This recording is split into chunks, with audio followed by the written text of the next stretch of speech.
Welcome back to the channel. My name is Derek Coffey and I'm the founder of FWP. And before we get into the video, I want to tell all of you, thank you.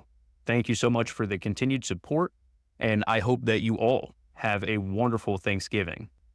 But without further ado, one of the biggest problems that I see people run into when it comes to saving for their financial future is they just don't know what accounts are available to them. I've worked with 30-year-olds and 40-year-old clients who, when I ask them if they're contributing to a 401k or a Roth IRA, they look at me like I'm speaking a foreign language. And that's when I realize that our education system is flawed, at least when it comes to finances. So to help with that learning curve, I decided to make a video about it. And in this video, we're going to get into 5 of the most common retirement account types that you can use to save for your financial future. Stay tuned.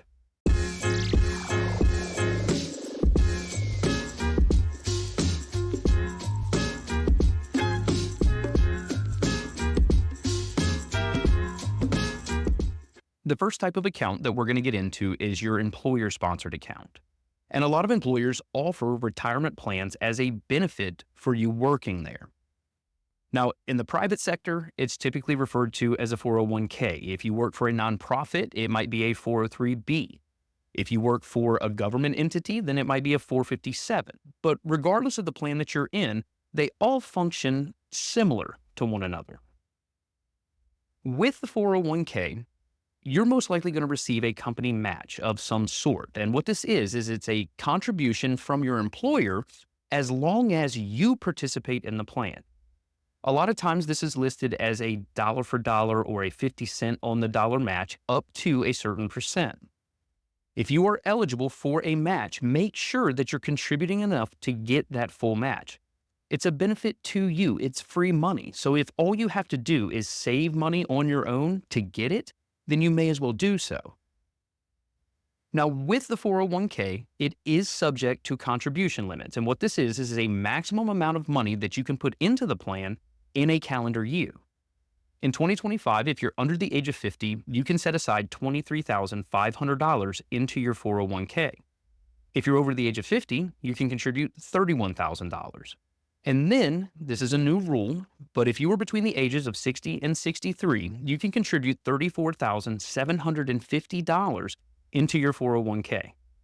This added bonus was a product of the Secure Act 2.0 that was passed under the Biden administration. But what this does is it allows people that are on those final few years of their working career to save as much money as they possibly can.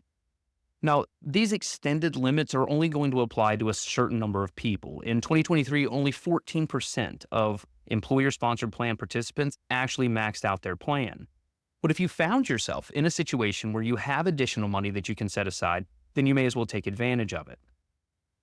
Now, with a 401k plan, what you do need to keep in mind is that when you contribute the money, you get a tax break now. The money within that account gets to grow tax-free, but when you take that money out in retirement, it's going to be counted as taxable income, and this is going to happen at the federal and the state level. So when you're putting money into this account, I want you to keep that in mind because you want to make sure you're taking care of your tax situation now as well as later on. Now, the second type of account that you're probably familiar with is a traditional IRA, and this account functions exactly the same way as your 401k. The only difference is the contribution limits are vastly different. With the traditional IRA, it is an individual account. You are going to have to open this account, or you can have an advisor help you open this account. But if you're under the age of 50 in 2025, the maximum amount of money that you can contribute is $7,000. If you're over the age of 50, you can contribute $8,000. So if you don't have access to an employer-sponsored plan and you want to save money on a pre-tax basis, then this is the route that you can take. With the pre-tax accounts, there are some rules that you need to be aware of. The first of which is if you withdraw any of the money in your account before the age of 59 and a half, you're going to pay a 10% early withdrawal penalty. So not only are you going to owe income taxes on the withdrawal, you're also going to owe an additional 10% in penalties. Now, there is a list of certain situations where you can access your money without that penalty, but before you make any withdrawals, you need to run it by either your HR department or your accountant to make sure that you're not going to get hit with that penalty. Now, once you hit age 59 and a half, You can take all the money out that you want, but just understand that you're going to owe taxes on it. And this is taxable at the federal and the state level.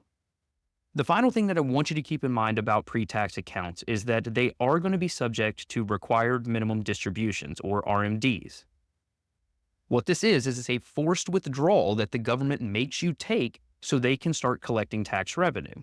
They let you save on taxes when you put money into the account, and they're not going to let you have your cake and eat it too. At some point, they want their cut, and that cut is going to come from those RMDs. So we've covered the pre-tax accounts. Now I want you to get into the after-tax accounts. And the first account type that we're going to go over is the Roth 401k. Now, you may not have heard of this because not all plans offer it, and it is relatively new, at least to the mainstream. But the way the Roth operates is that you put money in on an after-tax basis. The money gets to grow tax-free, just like the 401k, but when you take the money out in retirement, you get to receive it tax-free. Now, just like your 401k, this account is going to be offered through the plan that your employer offers. But what I want you to keep in mind is that any match that your company offers is most likely going to end up in your pre-tax account. So even though you're saving money into this after-tax retirement account, you do have to keep in mind that that match is going into the pre-tax side. The contribution limits for the Roth 401k are all the same. If you're under 50, you get to put aside $23,500. If you're age 50 or older, you get to put aside $31,000. And then if you're between the ages of 60 and 63, you can put aside $34,750. Now, if you haven't heard of the Roth 401k or there isn't one available to you, there is an individualized account that you can open, also known as the Roth IRA. So in the same way that the Roth 401k is the tax-free complement to the 401k, the Roth IRA is the tax-free complement to the traditional IRA. Now, just like the traditional IRA, this is an individualized account that you're going to have to open on your own or with the help of an advisor. You're still going to be subject to the same contribution limits, which in 2025, under the age of 50 is $7,000, over the age of 50 is $8,000. Now, the other piece of the Roth IRA that you have to keep in mind is that it is subject to income limits. If you are single and you make $150,000 or less, or you're married and make $236,000 or less, you can make the full contribution into your Roth IRA. Once you start making more than those amounts, you're going to enter a phase-out period, which means you're only going to be able to contribute a certain amount to your Roth IRA. Now, if you're single and you make more than $165,000 in the year, or if you're married and make more than $246,000 in a year, you're not allowed to participate at all. So you need to make sure with your accountant that your income allows you to participate in a Roth IRA. With the after-tax accounts, there are rules that you have to be aware of, just like the pre-tax accounts. And the first one is that any contribution that you make to a Roth IRA can be withdrawn at any time. There's no penalty on the contributions that you make because you've already paid taxes on that money. Now, with a Roth 401k, the withdrawal rules, at least when it comes to your contributions, are a little bit more convoluted. So if you have money in a Roth 401k, I would urge you not to worry about withdrawing any money because there are so many rules you have to follow. If you do absolutely need that money, consider doing a rollover into an individual Roth IRA where the rules are a little bit more clear. With the after-tax accounts, the account has to be open and funded for at least 5 years before you can access your growth tax-free. Now, when you hit 59 and a half, you have access to these funds, but what you need to keep in mind is that that 5-year rule supersedes the age requirement. So if you opened your Roth IRA at age 57 and you start funneling money into it, you're not going to be able to touch that money until you're 62 years old, at least anything above your contributions. So if you're using the Roth IRA as part of your retirement plan, get that account open and funded as soon as you possibly can. Funded is the key point there because as soon as you put money in, that's when that 5-year clock starts ticking. It's not when you open the account, it's when you first put money in. If you decide to withdraw more than the amount of money that you put in, you are going to owe taxes on that growth if you're under the age of 59 and a half. In addition to those income taxes, you're also going to owe a 10% early withdrawal penalty. So if you absolutely need the money that's in your Roth IRA, you need to make sure you know how much you contributed as well as how much of that withdrawal was growth. That way it's reported properly on your taxes. Now, if you wait until age 59 and a half and that account has been open at least 5 years, you can access all of the money within your Roth accounts tax-free. And it's also not subject to any required minimum distributions. Again, you've already paid taxes on the money that went into the account, so the government's not looking for any tax revenue. So with the Roth IRA, you can let it grow as long as you want and be as big as you want and not have to worry about being forced to withdraw money and pay taxes on it. The final account type that we're going to get into, at least in this video, is a health savings account, or an HSA. The purpose of the HSA is to allow you to save money for your medical expenses. That could be expenses that you're going to experience in the next 6 months. It could be medical expenses that you might experience 30 years from now. But with the HSA, it is an individual account. So just like the traditional IRA or the Roth IRA, you're going to have to open that on your own. But in addition to opening it on your own, you're also going to need to be a part of a high deductible health plan. Typically, the high deductible health plans are referred to as bronze plans. So you're going to have the lowest monthly premium, but you're going to be on the hook for the most out of pocket if something catastrophic happens. Because that's the case, the government allows you to open the HSA and save money into it to help you cover the rare occasion that your healthcare expenses get out of hand. Now, a high deductible health plan isn't going to fit everyone's situation. If you only go to the doctor a couple times a year, maybe you take 1 or 2 prescription medications, then a bronze plan may be the right option for you. But if you need to go see specialists or you go to the doctor much more than just an annual checkup, then a bronze plan may not be the right option and it rules the HSA out. But if the HSA does fit your plan, it's the secret weapon to financial independence. Now, you're still subject to annual contribution limits, and in 2025, if it's just you on a high deductible health plan, you can set aside $4,300. If it's you and your family that are covered under a high deductible health plan, you can set aside $8,300. And then if you're over the age of 55, you can set aside an additional $1,000 as a catch-up contribution.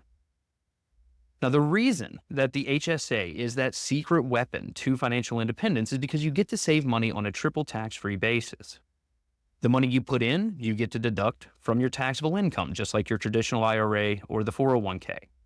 The money gets to grow tax-free, just like it does in all of the other accounts that we've covered in the video. But then when you pull the money out, you receive it tax-free, as long as it's used for a qualified medical expense.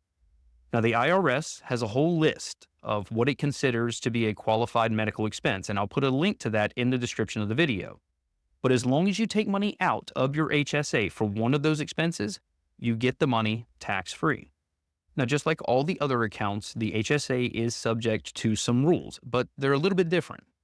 Now, the first rule we just went over. As long as you take the money out for a qualified medical expense, it comes to you tax-free. But what I want you to do is I want you to keep as many receipts as you possibly can. That way you can prove that the withdrawal was for that qualified medical expense. If you get audited and you don't have that proof, then the last thing you would want is that withdrawal to be included in your income, as well as potentially get hit with a penalty. If you decide to take money out of your HSA and not use it for a qualified medical expense and you're younger than age 65, not only are you going to owe income taxes, you're also going to owe a 20% penalty for the early withdrawal. Now, if you're over the age of 65 and you take the money out and you don't use it for a qualified medical expense, then you're not subject to that 20% penalty, but you're still going to have to include those withdrawals in your taxable income. So the HSA, although it does give you that triple tax-free advantage, the rules are a little bit more penalizing if you break them. Now, I want you to keep in mind that this is not meant to be an exhaustive list of the account types you can use to save for your future. The reason that I highlighted these 5 specifically is because they're the most common and they're the most easily accessible for the majority of people. In addition to that, these accounts specifically help you manage your tax bill, not only in the present, but also in your retirement. I want to thank you so much for tuning in. If this video or any of the other videos that I've put out has provided you value, then hit the subscribe button. If you're not sure which account type you should be using first, check out this video right here. I'll walk you through step by step what accounts I think are the most optimal when it comes to saving money. But I thank you so much for tuning in. I'll talk to you soon.